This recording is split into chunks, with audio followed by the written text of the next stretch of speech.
आप सभी को मेरा प्रणाम। मैं प्रार्थना दुबे, योग प्रशिक्षिका योग प्रभा से।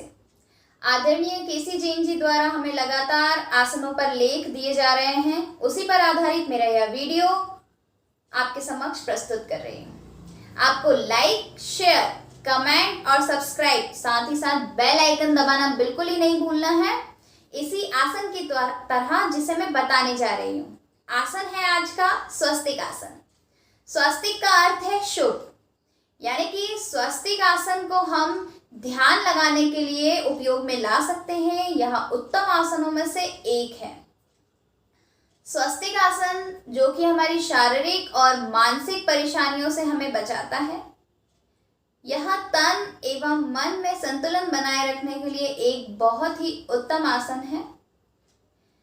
स्वस्तिक आसन का महत्व, यह हठ योग प्रदीपिका और साथ ही साथ गहरण्य संहिता जैसे योग ग्रंथ में सबसे पहले आने वाले आसनों में से एक है। आइए जानते हैं इसको करने की विधि। सबसे पहले आपको अपने आसन पर पैरों को लंबा करके बैठना है। बैठने की सबसे प्रथम स्थिति जो कि मैं है अक्सर आपको अपने वीडियो के माध्यम से बताती हूँ। आपको इस प्रकार सीधे बैठ जाना है, पैरों को मिलाकर, जैसे कि मैंने किया था कि नितंब को हम एक एक करके ऊपर कर लेते हैं, जिससे हमारी रीढ़ एकदम सीधी हो जाती है। कंधे घुमा के पीछे और सीना ऊपर। यहाँ आपकी पीठ सीधी होनी चाहिए, अंदर घुसी नहीं हो, सीधी हो। तो इस प्रकार आप सीधे बैठ जाएं। दाएं पैर को मोड़ के घुटने से पंजे को जंघा से लगाएं, यानी कि तलवे को आपको जंघा से लगाना है। इसी प्रकार बायां पैर का पंजा मोड़ कर लाना है घुटने से और दाएं पैर के बीच में से, यानी कि पिंडली और जंघा के बीच में से आपको निकाल के लाना है ऊपर। दोनों के बीच में ये रहेगा। इस प्रकार आपका हम देखते हैं तो स्वस्तिक जैसी आकृति बन जाती है। अब आपको रीढ़ सीधी करके बैठना है, ध्यान रखना है। साथ ही साथ घुटना आपका जमीन से लगा रहे, स्पर्श करता रहे। यह है हमारा स्वस्तिक आसन। ध्यान रहे कि पिंडली और जंघा के बीच में आपके दोनों पंजे होना चाहिए, कुछ इस प्रकार। तो इसके बाद यदि आप प्रतिदिन इसका अभ्यास करते हैं तो आप ध्यान की स्थिति में अच्छे से बैठ सकते हैं। अच्छा, तो आ जाते हैं हम अपने लाभ की ओर कि इसके लाभ क्या हैं।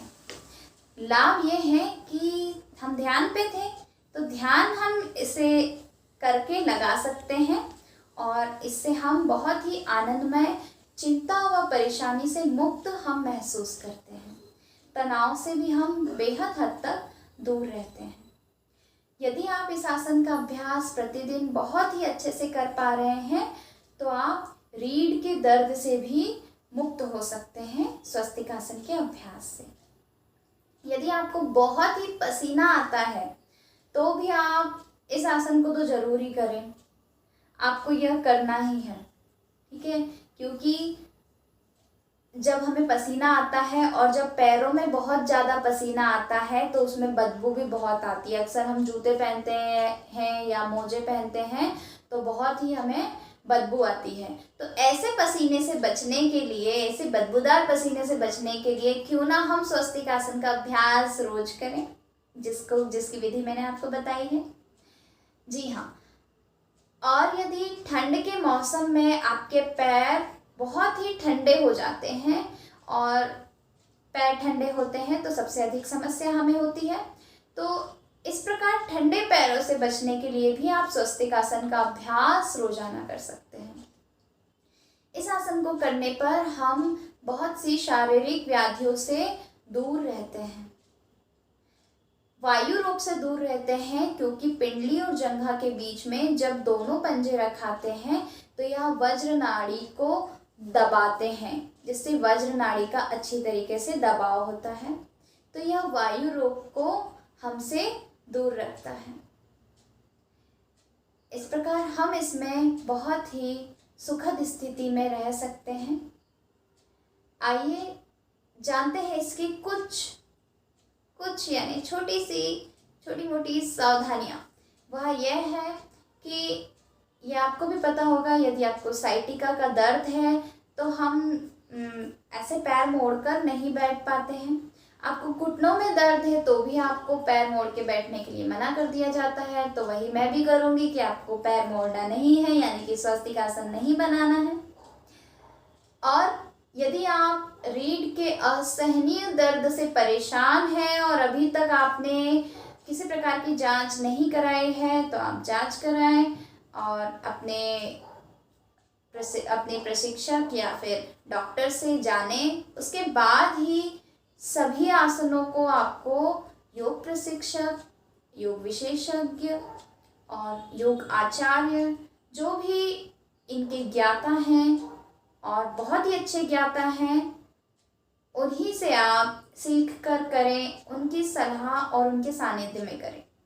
मैं प्रार्थना दुबे, योग प्रशिक्षिका, योग प्रभा से। धन्यवाद।